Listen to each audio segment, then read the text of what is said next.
بسم اللہ الرحمن الرحیم۔ یہود کتاب اللہ کو چھوڑ کر جادو کے پیچھے لگ گئے۔ وَاتَّبَعُوا مَا تَتْلُو الشَّيَاطِينُ عَلَى مُلْكِ سُلَيْمَانَ وَمَا كَفَرَ سُلَيْمَانُ وَلَكِنَّ الشَّيَاطِينَ كَفَرُوا يُعَلِّمُونَ النَّاسَ السِّحْرَ۔ مفسرین نے لکھا ہے کہ حضرت سلیمان علیہ السلام کے زمانہ میں شیاطین اور جنات حسب معمول آسمان تک چڑھ جاتے اور فرشتوں میں باہم احکام الہی کا تذکرہ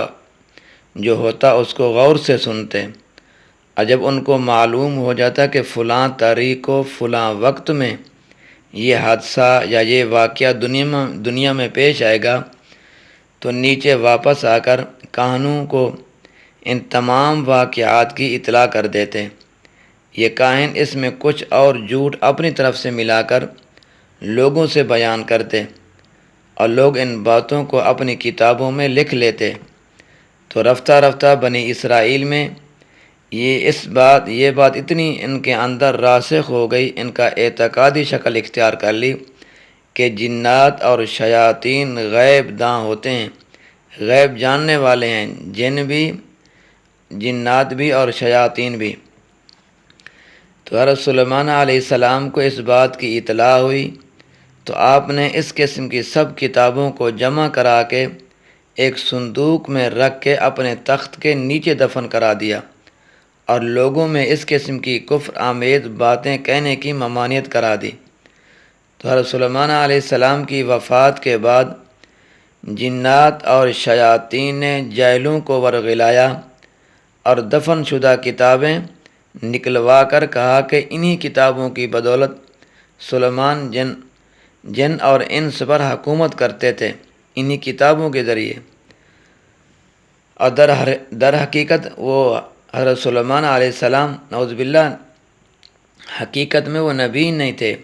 بلکہ وہ جادوگر تھے اور جادو سے ہی ان سب کو مسخر کر رکھا تھا۔ تو بنی اسرائیل نے ان کتابوں کا مطالعہ کر کے کفریات کی پیروی کی اور برابر حضرت سلیمان علیہ السلام کو جادوگر جانتے رہے۔ جب حضور اقدس صلی اللہ علیہ وسلم مبعوث ہوئے اور حضرت صلی اللہ علیہ وسلم نے حضرت سلیمان علیہ السلام کا نبی ہونا بیان فرمایا تو یہود مدینہ کہنے لگے کہ آپ سلیمان علیہ السلام کو بھی انبیاء کی فہرست میں شمار کرتے ہیں،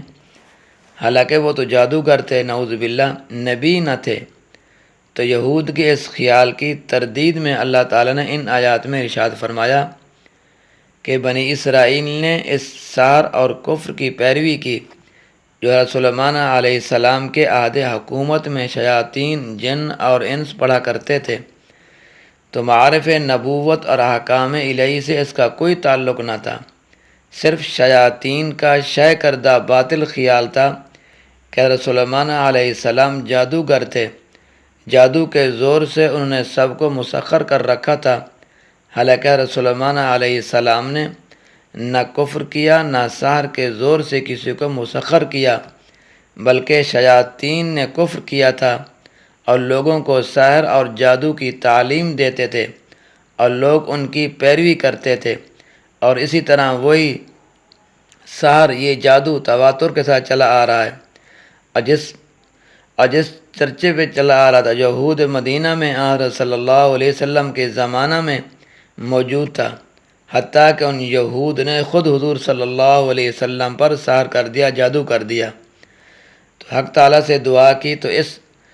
آپ علیہ السلام پر وحی سے سورۃ فلق اور سورۃ ناس ورد کرنے کا حکم ہوا، چنانچہ آپ بالکل ٹھیک ہو گئے تھے۔ تو آگے بتلایا جاتا ہے کہ یہود ایک دوسری قسم کے سحر کا بھی اتباع کرتے ہیں جو کہ ان دو فرشتوں کو ایک خاص حکمت کی بنا پر دیا گیا تھا جو شہر بابل میں رہتے تھے اور جن کا نام ہاروت اور ماروت تھا۔ چنانچہ ارشاد ہوتا ہے وَمَا أُنزِلَ عَلَى الْمَلَكَيْنِ بِبَابِلَ هَارُوتَ وَمَارُوتَ وَمَا يُعَلِّمَانِ مِنْ أَحَدٍ حَتَّى يَقُولَا إِنَّمَا نَحْنُ فِتْنَةٌ فَلَا تَكْفُرْ فَيَتَعَلَّمُونَ مِنْهُمَا مَا يُفَرِّقُونَ بِهِ بَيْنَ الْمَرْءِ وَزَوْجِهِ وَمَا هُمْ بِضَارِّينَ بِهِ مِنْ أَحَدٍ الا باذن اللہ، اور یہ یہود اس سحر کا بھی اتباع کرتے جو کہ ان دونوں فرشتوں پر ایک خاص حکمت کے واسطے نازل کیا گیا، جو شہر بابل میں،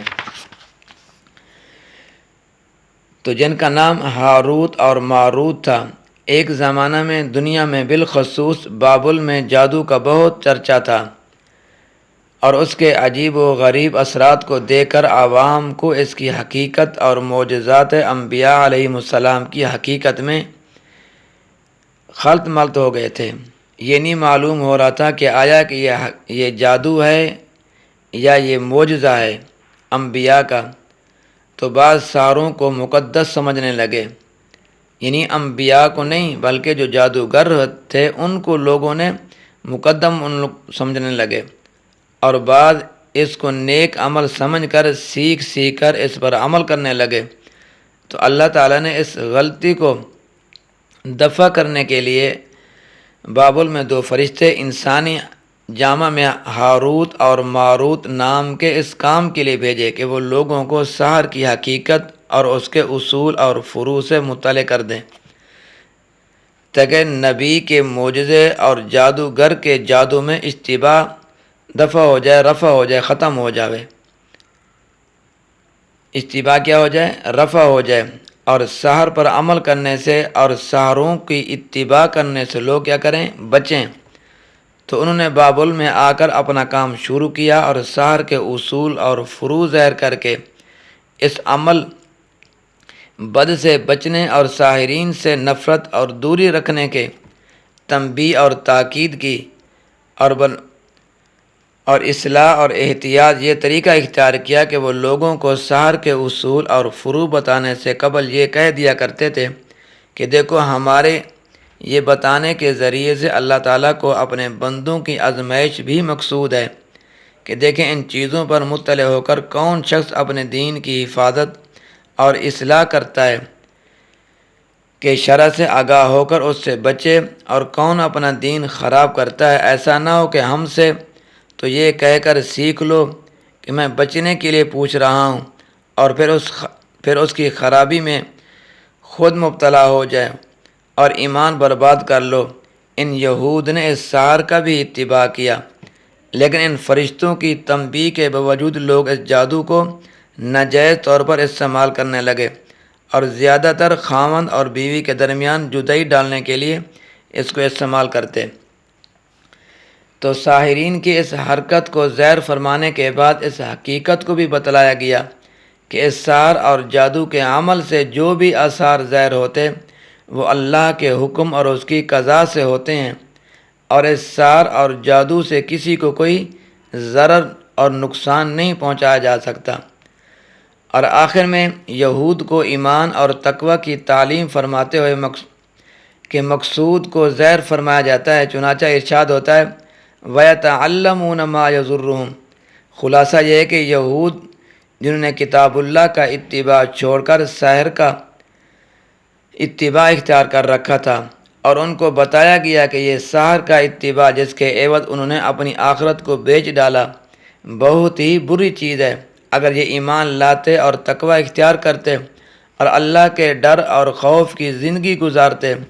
تو انہیں اللہ کی طرف سے اجر اور ثواب ملتا، جو یقیناً اس کفر اور سحر سے بہتر۔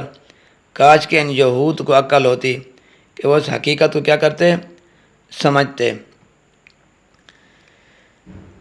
اللہ تبارک و تعالیٰ میرا اور آپ کا حامی و ناصر ہو۔